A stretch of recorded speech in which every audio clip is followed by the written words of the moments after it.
How to clear Spotify queue on mobile app. Is your Spotify queue cluttered with songs you don't want? Here's how you can clear it on mobile. So go ahead and launch the Spotify app and start playing any song.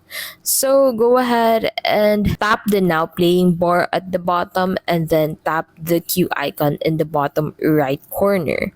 And then you should find the upcoming songs list from here. So once you're on this section, simply select this edit or clear button. So simply click on edit to be able to remove all of the queued songs that you don't want to be played next. So you can go ahead and select remove from here or move up, and then that is how you can basically clear Spotify queue on mobile app.